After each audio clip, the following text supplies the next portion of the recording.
There is a kind of pain that does not come from a wound you can see. It does not bleed. It does not leave a scar on your skin. It lives somewhere deeper than that, in the part of you that remembers, even when you wish you could forget. It is the pain of being looked at by the very people who were supposed to love you first and watching them turn away. Not because you did something wrong, not because you failed them, but simply because of what you were before you even had the chance to become anything at all. Ryo Nakamura understood that pain better than most people ever would. He was born on a cold Tuesday morning in early winter in a large private hospital room that smelled of fresh flowers and expensive wood polish. The Nakamura family was the kind of family that reserved the best rooms, wore pressed suits to important occasions, and spoke in measured tones that always sounded more like commands than conversation.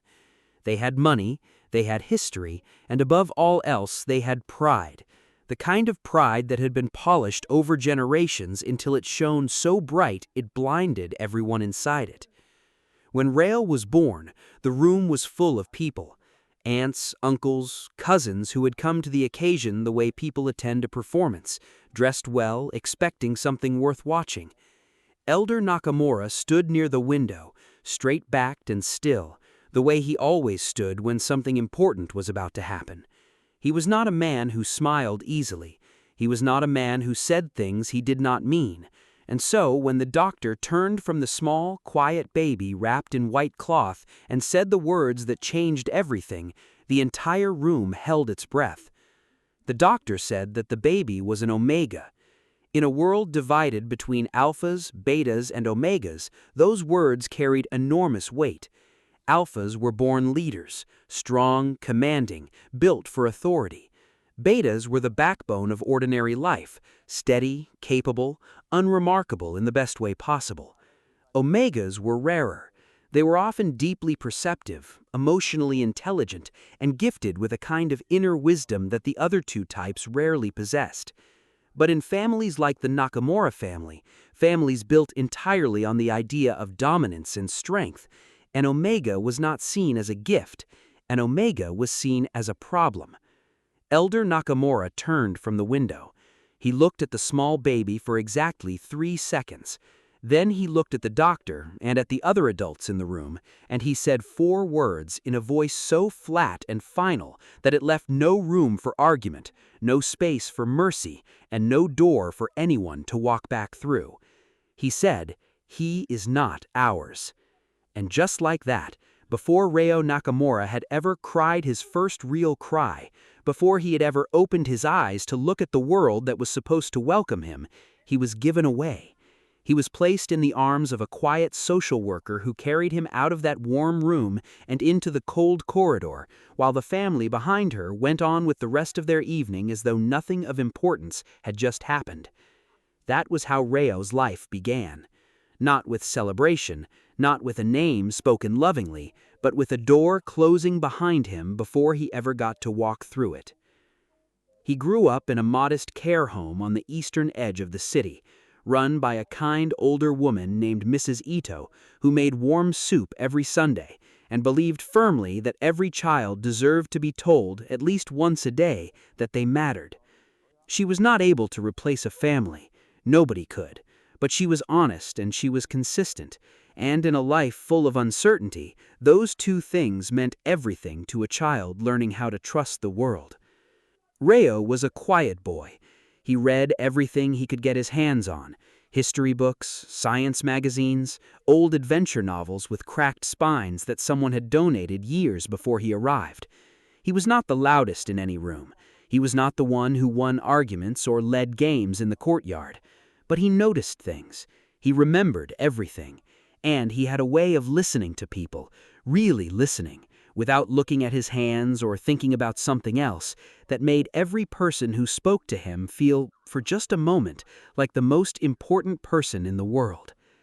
By the time he was a young adult, Ryo had built a life for himself the way someone builds a house with their hands when no one gives them the tools, slowly, carefully, one piece at a time. He had completed his education on scholarships, studied literature and sociology, and eventually found work at a small independent bookshop called the Paper Lantern, tucked between a noodle restaurant and a dry cleaning shop on a busy street in the middle of the city. He loved it there. He loved the smell of it, the way the light came through the front window in the late afternoon, the way customers sometimes came in looking for one thing and left holding something completely different that turned out to be exactly what they needed. He also worked evening shifts at a convenience store 3 blocks away, because the bookshop alone did not cover all his bills, and Reo Nakamura was not the kind of person to pretend a problem did not exist. He was the kind of person who looked at a problem directly and figured out what to do about it. His apartment was small, 1 bedroom, a narrow kitchen, a window that overlooked a courtyard where pigeons gathered every morning like they had somewhere important to be. He kept it clean and organized. He cooked simple meals and ate them at his small table with a book propped open beside his plate. It was a quiet life. It was a careful life. And most of the time, he told himself it was enough. But there were nights, usually the cold ones, the ones where the city went quiet and the lights outside his window looked like distant stars. The feeling crept back in. That old, wordless ache of being decided against before anyone ever knew who he was. He never spoke about it. He carried it like people carry old injuries, without complaint, but always aware of it, always feeling it just slightly with every step. The one person who knew him well enough to see it, even when he said nothing, was Sora. Sora was 27 years old, loud in the way that rooms feel brighter when someone loud enters them, and completely incapable of walking past a sad-looking person without doing something about it. He had come to work at the Paper Lantern 2 years after Reo, immediately reorganized the entire fiction section in a way that made no alphabetical sense but somehow felt emotionally correct, and declared himself Reo's best friend within the first week without asking whether Reo agreed. Reo had not disagreed. He wasn't sure he knew how. Sora was a beta and proud of it. He had no patience for the kind of hierarchy that placed omegas at the bottom of any list, and he said so freely and often to anyone who brought it up in his presence.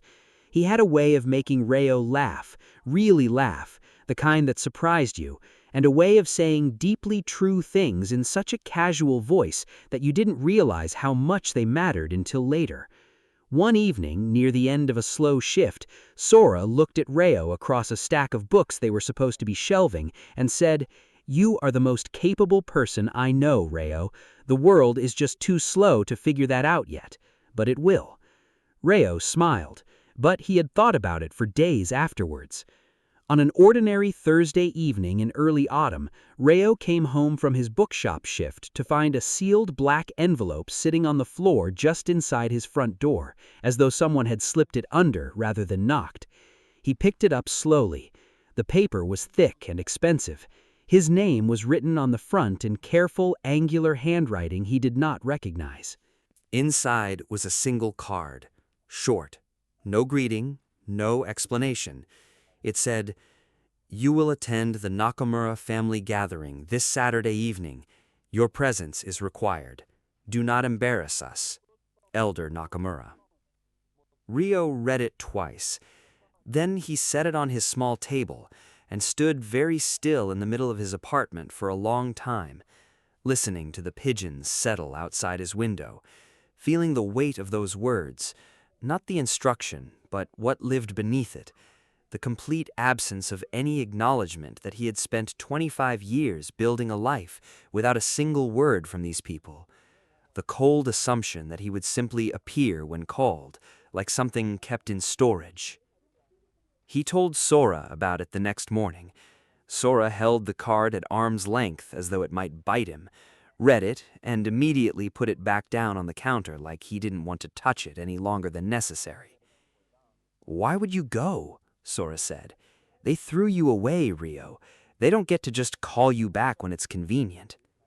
Reo was quiet for a moment. Then he folded the card carefully and put it in his pocket. "Because," he said, "I want to stand in front of them and let them see that I survived. Not for them, for me." Sora looked at him for a long time.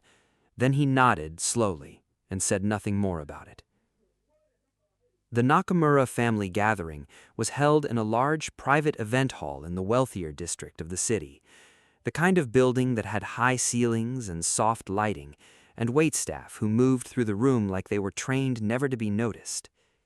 When Rio arrived, dressed neatly in the best clothes he owned, which were clean and well-fitted but clearly not expensive, he felt the difference immediately. Not dramatically, not in a way that anyone announced, just in the quiet ways that wealth makes itself known, in the fabric of other people's clothes, in the way conversations paused just slightly when he passed, in the way certain eyes slid over him and then away, deciding he was not worth landing on. He found Elder Nakamura near the center of the room, surrounded by 3 other older men who all had the same straight-backed posture and carefully neutral expressions. The elder looked at Rio the way he might look at a vaguely familiar piece of furniture, not with cruelty exactly, but with a complete absence of warmth. He gave Rio a single short nod, said nothing, and turned back to his conversation. That was it. 25 years, and that was the entirety of the acknowledgement. Rio felt the sting of it. He did not show it. He had become very good at that. He found a quiet space near the far wall, away from the main clusters of conversation, and watched the room from there. He had always been a watcher. He noticed the way certain people collected attention the way others collected objects. He noticed the ones who laughed too loudly, and the ones who barely spoke but seemed to carry the most weight in every exchange. He noticed Vince, a lean, sharp-featured man around 29, who kept glancing at Rio with an expression that mixed irritation and confusion, as though Rio's presence was a sum that kept coming out wrong no matter how many times he worked it. And then the room changed. It did not change with any sound or signal. It changed the way weather changes. You feel it before you see it. The conversations nearest the main entrance began to drop in volume, then the ones further in, spreading like a wave moving backward through water, until the entire hall was operating at a noticeably lower register. Rio looked toward the entrance. Walking through the wide double doors, moving with the particular kind of stillness that only people who have never had to prove themselves possess, was a man dressed entirely in black. He was tall, not in an exaggerated way, but in the way that makes a room feel slightly resized around a person. His face was calm, his dark eyes moving across the space with a measured, unhurried kind of attention, taking in details the way someone reads a room they have read many times before, but never stops paying careful attention.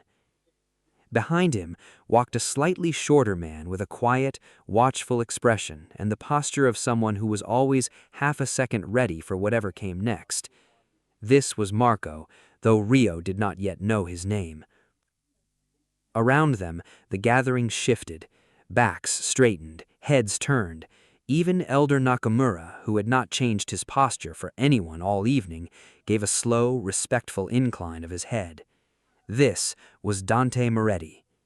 Rio did not know that name yet either, but he watched the way he always watched, still and careful and noticing everything. Dante moved through the room the way rivers move, not forcing anything, simply going where he chose with a kind of natural authority that did not demand acknowledgement but received it anyway. He spoke briefly with several people, offered short words that seemed to satisfy the people who received them, and kept moving. Then, perhaps a third of the way across the room, his movement slowed, and then it stopped. He was looking at Rio. Not glancing, not doing the thing that most people did where their eyes touched you briefly and moved on before you could catch them doing it. He was looking, directly, openly, with that same measured attention he had given the entire room, except that now it was entirely concentrated in one direction. Rio met his eyes. He wasn't entirely sure why. Instinct, perhaps, or something older than instinct. He did not look down, did not shift his gaze the way people do when they feel seen by someone they didn't expect to be visible to.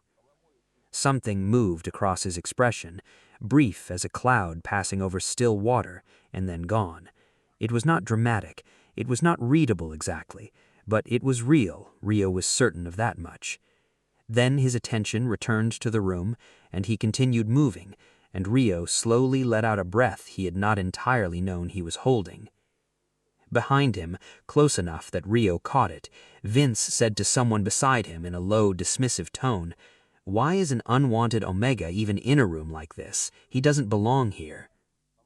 Rio did not turn around. He looked at the far wall and kept his expression exactly as it had been. But the questions sat in his chest for the rest of the evening, quiet and heavy, the way questions do when they are not really questions at all, when they are old wounds wearing the costume of words. He stayed until the end of the gathering, just as he had told himself he would. He let them see him there, standing steady, and then he walked out into the cool night air, and he pulled his coat around him, and he walked home the long way through the streets he knew best, past the lit windows of the noodle restaurant next to the bookshop, past the bench where he sometimes sat to eat his lunch when the weather was good enough. He was not sure what had just happened. He was not sure what any of it meant. But for the first time in a long time, as he climbed the stairs to his small apartment and took off his coat and sat down at his little table, he felt something other than the familiar, quiet ache. He felt like something was about to begin. There are people who enter your life without announcement, without drama, without any of the signals that something important is arriving. They simply appear in the ordinary hours of an ordinary day, and something in the air shifts just slightly in a way you cannot quite name but cannot quite ignore either. And later, when you look back, you cannot understand how you ever thought any of that was ordinary at all.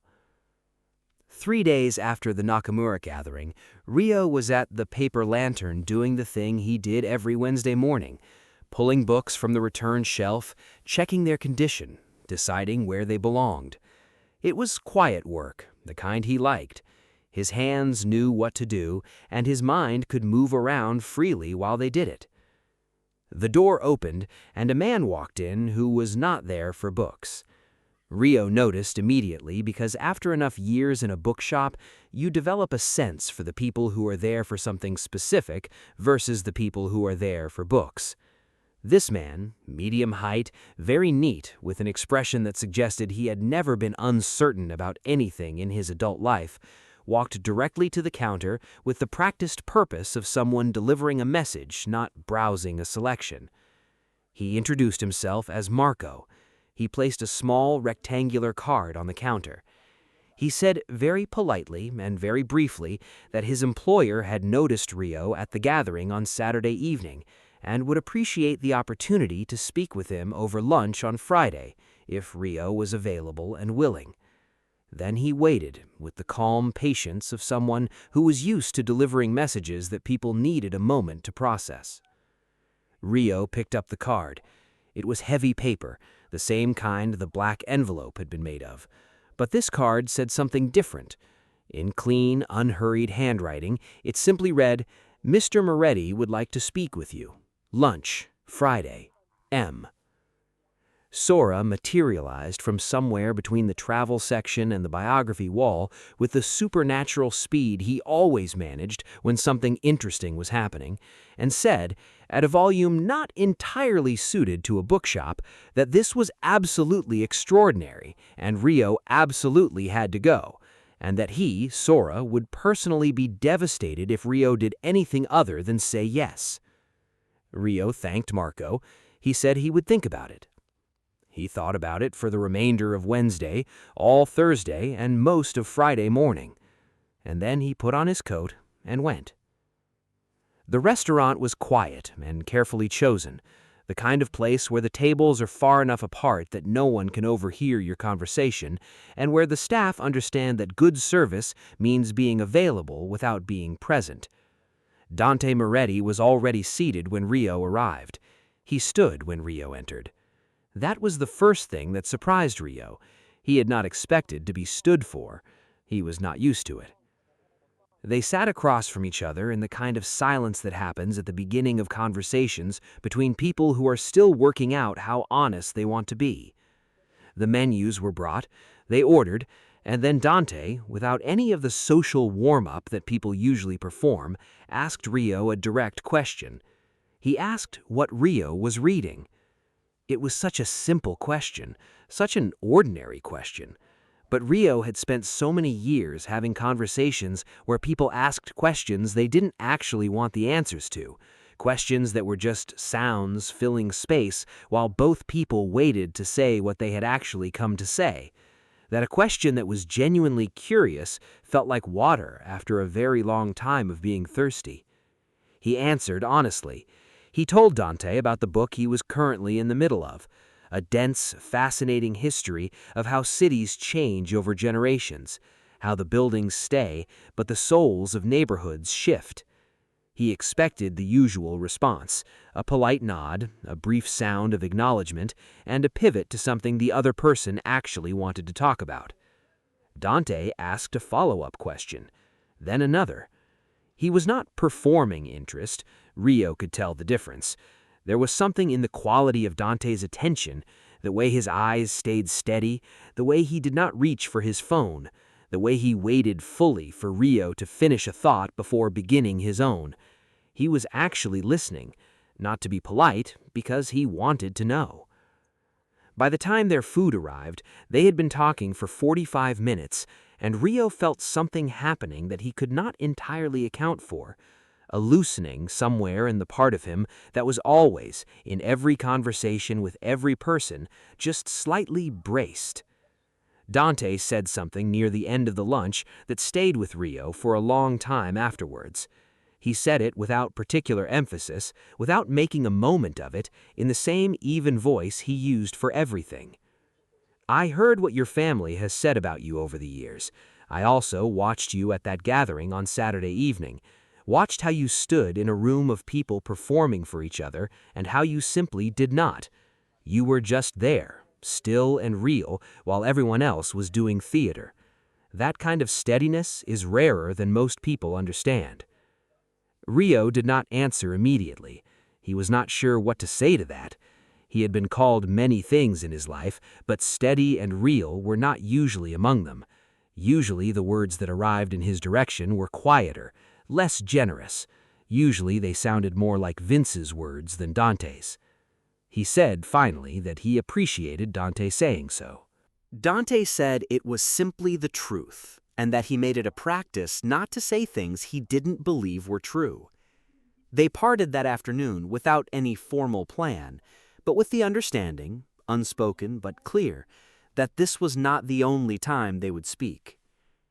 Over the following weeks, they met several more times, always in quiet places, always in conversation that moved through topics the way good readers move through good books, not rushing to get anywhere, but genuinely present in wherever they currently were. They talked about history and leadership and the strange, difficult work of trying to be fair in a world that rarely was. They talked about what it meant to build something, a life, an organization, a way of operating in the world that you could actually believe in. Through Marco, who had taken a quiet liking to Rio that expressed itself in the form of occasional small pieces of information shared with the studied casualness of someone pretending they weren't doing something deliberate, Rio learned more about who Dante Moretti actually was. The Moretti clan was not a small thing. It stretched across the city in ways that most people on the outside could not fully see. Businesses, relationships, a network of loyalty built over many years with a great deal of consistent, careful effort. Dante had taken over leadership at a younger age than anyone expected and had made changes that some of his older members had initially resisted. He made fairness a requirement, not a preference. He made accountability something that applied to everyone, including himself. He had removed people from the clan for behavior that he found dishonest or cruel, and he had done so without anger, simply as a matter of principle. One story in particular that Marco shared stayed with Rio. There had been a member, years ago, who had treated someone outside the clan poorly, not violently, but with a sustained, deliberate cruelty that was worse in its own way because it was designed to be invisible. Dante had removed him from the clan without drama, without a long public process, and without any apparent satisfaction in it. He had simply said that the clan did not operate that way, and that was the end of it. When another member had asked why he hadn't given the person more chances, Dante had said, "People show you who they are. After that, it is your choice whether to believe them." Rayo thought about that a great deal. He also thought about Vince, who had not disappeared from the edges of his awareness the way Rayo had hoped he might. Vince was a permanent member of the Moretti clan, ambitious in the restless, dissatisfied way of someone who wanted to be closer to power than he currently was, and who had decided that Rayo's growing presence in Dante's life represented an obstacle to that ambition. He had begun saying things about Rayo in spaces where he knew they would travel, not loudly, not directly, but in the sideways manner of someone who understood that the most effective way to damage something is to let other people do most of the work for you. Sora heard it first at a social gathering he had attended with a mutual acquaintance who knew several Moretti clan members. He came to the bookshop the next morning and told Rayo what he had heard, carefully but completely, because Sora believed that protecting someone from information they needed was not protection at all. What Vince had been saying was simple and precise, and designed to find the exact places where Rayo was still soft. That an Omega whose own birth family had chosen to give him away was not someone worth the attention of a man like Dante, and that whatever Dante thought he saw in Rayo was almost certainly a misreading, and that the whole situation reflected poorly on the clan's judgment.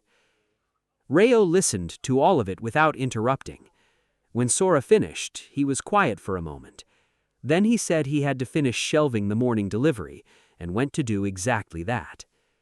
But over the next several days, something changed in him that he did not entirely notice at first, and then, when he did notice it, did not know how to stop.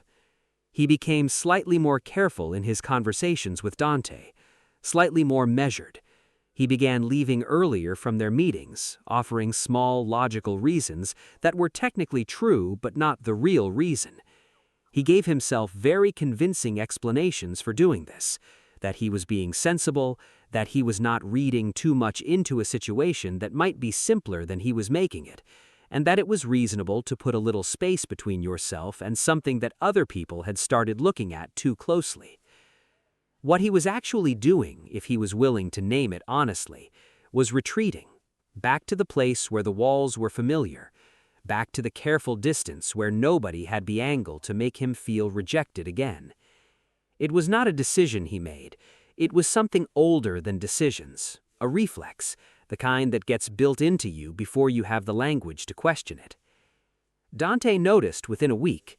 He did not send Marco this time. He came to the bookshop himself on a Thursday afternoon, wearing the same kind of dark clothes he always wore, but without the surrounding gravity of his clan around him.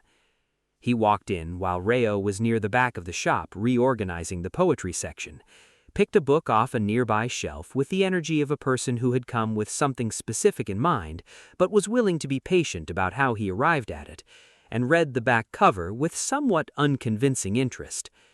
Then he said, without looking up from the book, "You went quiet, I noticed. I would like to understand why, if you are willing to tell me." Rayo stopped what he was doing.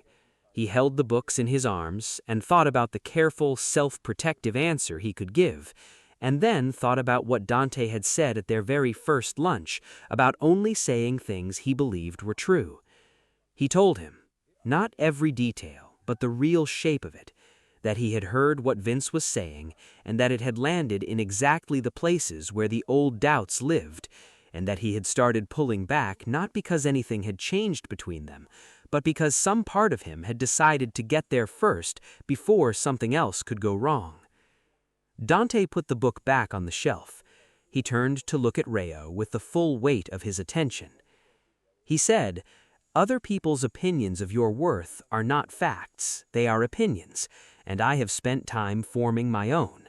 I am not in the habit of replacing my own conclusions with someone else's gossip, regardless of who's spreading it or why." He let that sit for a moment. Then, I would like to continue meeting, if you are willing, and I would ask that next time something like this happens, you tell me directly instead of disappearing. I would rather have the difficult conversation than the polite distance." Reo looked at him. This man who had shown up, without ceremony, to say in a quiet bookshop what he could have let go unsaid.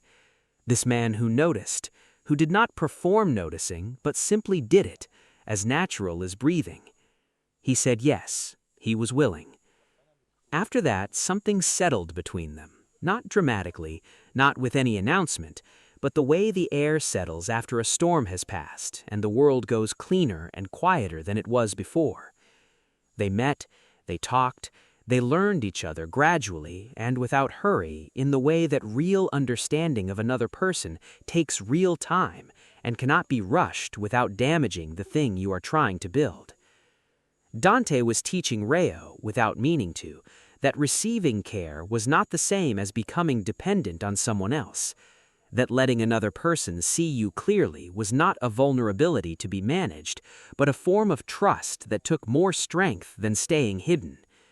Reo was teaching Dante, also without meaning to, that the most important things in a room were often the ones that made the least noise, that patience was its own kind of intelligence, and that slowing down to notice something was sometimes the bravest thing available. Sora watched all of this from the sidelines with an expression that moved between deep satisfaction and exaggerated impatience, and told Reo on a regular basis that the story of his life was finally getting interesting. And then, on an unremarkable weekday evening, while Reo was cleaning up after closing time at the bookshop, his phone rang. The number on the screen was one he had not seen in 25 years. He knew, even before he answered, who it was. Elder Nakamura's voice was exactly as Reo remembered it, flat, precise, with no texture of warmth in it anywhere. He did not greet Reo by name, he did not ask how he was. He said that word had reached him about Reo's involvement with the Moretti clan, and that this was unacceptable, and that Reo was to end whatever connection he had formed before it became an embarrassment to the Nakamura name. There was a long pause after he finished speaking, the kind that Reo once would have filled with apology, with careful accommodation, with the instinctive shrinking of himself into a shape that caused less discomfort to the people around him. He did not fill it that way this time. He did not fill it at all. He simply said, very quietly and very clearly, that he would not be doing that. And then he ended the call. He stood in the quiet, dark bookshop for a long moment, with the mops and the dim overhead light and the familiar smell of paper all around him. And he noticed, with something like wonder and something like grief and something very much like the beginning of real freedom, that for the first time in his life he had heard Elder Nakamura's voice and had not been afraid of it. He had been angry, and the anger felt clean and honest and entirely his own.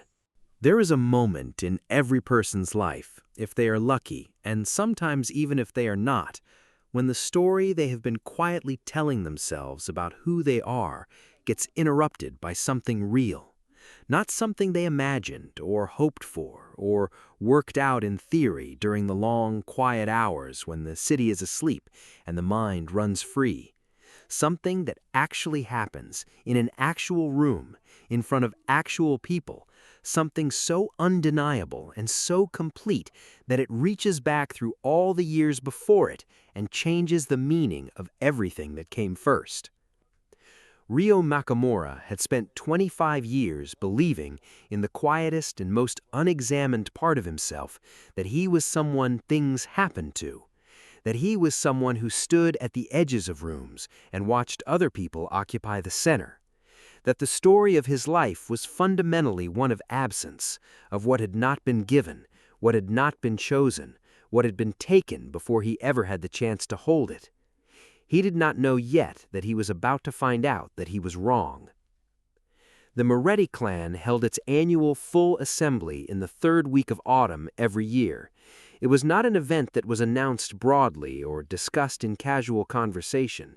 It was an internal matter, the gathering of every member of the clan, every elder, every trusted ally, for the purpose of review and renewal.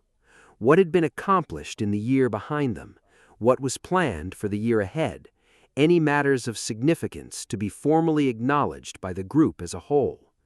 It was, in other words, the room where things became real, where decisions made in private became public, where the clan, as a community, said together what it stood for and who belonged to it.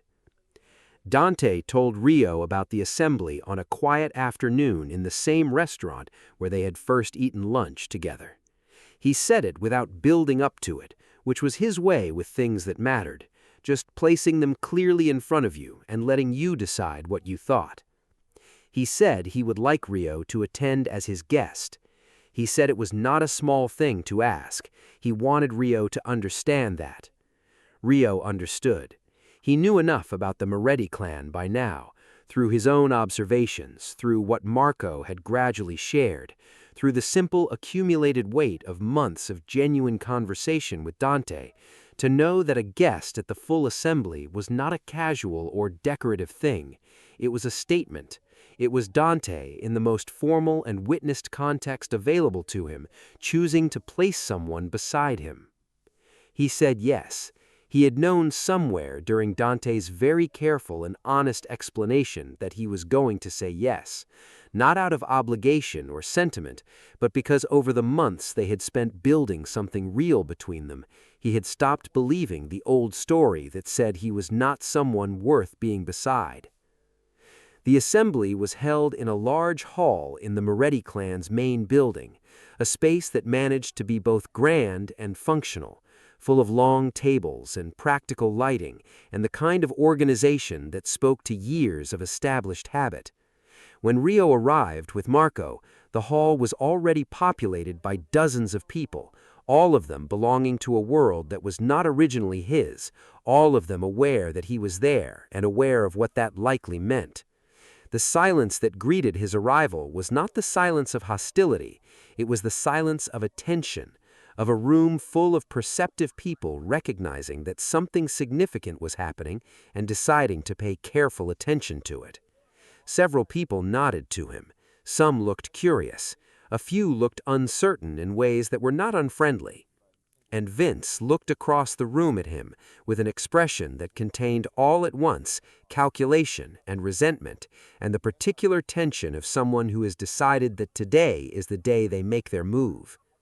Rio walked to the place Marco indicated and stood quietly, watching the room fill and settle, doing the thing he had always done, noticing, remembering, staying still. Dante arrived last, as was his way at formal events. He moved through the hall with the same unhurried authority Rio had first seen at the Nakamura gathering, acknowledging people briefly, settling the energy of the room simply by being present in it. When his eyes found Rio across the space, something in his expression did a quiet, private thing that Rio had learned to recognize over months of careful attention, a settling, like a compass finding north. Then Vince stood up. He did it before the assembly formally began, which was either courageous or reckless depending on how it went, and he did it with the particular body language of someone who had rehearsed this and believed the room was on his side. He addressed the space at large rather than any one person, which was a rhetorical choice designed to make what he was saying feel like a shared concern rather than a personal attack. He said that he meant no disrespect. He said that he simply felt it was important before proceedings began to raise a question that he knew was on the minds of several members. He gestured with a kind of deliberate casualness in the direction of Rio, and then he asked in a voice that carried clearly across the entire hall why a person who was considered so unworthy by his own birth family, they gave him away before he was even old enough to speak, why that person was standing in the middle of the Moretti clan's most important annual gathering. He said it more carefully than that, in language that was polished enough to sound like concern rather than cruelty, but that was what he said. The hall was completely still. Rio kept his face exactly as it was. He had practice at this, at receiving words designed to diminish him in public and not letting them reach the outside of his expression. He had been doing it in one way or another since long before he knew he was doing it. His hands were still at his sides, his breathing was steady. He looked at the middle distance and did not look at Vince and did not look at Dante, because looking at either of them felt like it would cost him something right now, and he needed to keep everything he had. Marco moved forward very slightly, the automatic movement of someone whose function is to position himself between a threat and the person he serves. Dante raised one hand. Marco stopped. The hand came down. Dante stood where he was for a moment, just standing, in the particular stillness that was entirely his own, the kind of stillness that is not absence of feeling, but complete mastery of it. The hall waited with the collective held breath of people who knew they were about to witness something they would remember. Then Dante walked to the center of the room. He did not hurry. He did not look at Vince. He looked at the entire room, at all of them at once, and he began to speak. His voice was even and clear and large enough to reach every corner without being raised. There was no anger in it, which somehow made it carry more weight than anger would have. He said that he had led the Moretti clan for 9 years. He said that in those 9 years he had asked one thing above all others from every person in that room, that they look at people and see what was actually there, not what they had been told to expect, not what was convenient to believe, not what kept their own position safe and unchallenged. He said the clan had built everything it had on that principle, and that he had no intention of abandoning it now. He said that Reo Nakamura had been rejected at birth by people who chose the comfort of their own pride over the life of a child they were afraid of. He said that Reo had then taken that beginning, the worst possible beginning, the kind that most people do not survive intact, and had built from it, entirely on his own, without support or advantage or anyone in his corner, a life that was honest and capable and full of exactly the kind of quiet, genuine strength that the Moretti clan claimed to value above everything else. He said that if they looked at Reo and saw someone lesser, that was not a reflection of Reo. That was a reflection of how far they still had to go in understanding what worth actually meant. And then his voice changed, not in volume, but in something else, something underneath the words, and he said that he was not bringing Reo to this assembly as an outsider seeking acceptance, or as a guest requiring the clan's approval. He said that Reo was there because he had chosen to stand beside Reo, and Reo had chosen to stand beside him, and that was not a proposal he was making to the clan. It was a fact he was sharing with them, as was appropriate between people who trusted each other with the truth. He said that the Moretti clan did not turn away from people for being different. He said that if anyone in the room felt they could not accept that, they knew where the door was. Then he stopped speaking, and then Marco began to clap. Not performed applause, not the quick, eager applause of someone trying to lead a reaction, but real, deliberate, steady recognition. The sound of someone saying, "Yes, I saw that. I believe it." It spread from him outward the way Reo had watched silences spread at the beginning of the evening, but in reverse and with a completely different texture. Person by person, table by table, until the entire hall was full of it, solid and warm and surrounding. Vince did not join. He stood where he had stood and held his expression together with visible effort and did not move toward the door. That, Reo thought, was its own kind of answer about the man. But Reo barely noticed Vince. He was barely noticing anything at its surface level in that moment, because something was happening underneath, something quiet and enormous, the way geological things are enormous, the way the shift of something fundamental always is. He was standing in the middle of a room full of strangers who were clapping, not because of what he had done or what he had achieved, but because someone who mattered in this space had stood in front of all of them and said, clearly and without hesitation, "This person matters to me, and I am not interested in your permission." His eyes were very bright. He did not look down. Afterward, when the assembly had moved into its formal proceedings and then into the quieter social hour that followed, Rayo found Dante near the edge of the room. He stood beside him, and they were quiet for a moment together. The specific quiet of two people who have been through something real in the same room at the same time and do not need to process it out loud immediately. Then Rayo said, in a voice that was steady but close to something else underneath, "You did not have to do that." Dante looked at him. "I know," he said. "I wanted to." Rayo was quiet for another moment. "Nobody has ever done that for me. Not once, not in a room with even two people in it, let alone this many." Dante did not say anything immediately. He let the statement exist fully, without rushing to fill around it the way people sometimes do when they are uncomfortable with the weight of something true. Then he said, quietly and clearly, "Then it was long overdue." There was nothing performed in that. It was just what he thought, which Rayo had learned was always what Dante said. In the days that followed, word moved through the networks that connected the city's various families and clans, the way word always moved, faster than anyone intended and in more directions than anyone planned. It reached the Nakamura household. It reached Elder Nakamura. He called Rayo on a Saturday morning while he was making tea. The voice was the same, flat, precise, but there was something different in it that Rayo could not immediately name, something quieter, something that had been sanded down slightly from its usual edge. He said without preamble or explanation, "I have heard what happened at the Moretti assembly. It seems you have done well for yourself." That was all. 6 words after 25 years. Not an apology, not an explanation, not the reckoning that any reasonable accounting of history would have required. Just 6 words that were the closest, apparently, that Elder Nakamura was capable of coming to acknowledging that something had gone wrong a long time ago, and that the person he had turned away turned out to be worth more than his assessment had allowed. Rayo held his phone and thought about what he wanted to say. He thought about it longer than the silence was comfortable, and he did not rush himself, because this was one of those moments where the right words mattered, and the instinct to fill silence with something easy was the active instinct not to follow.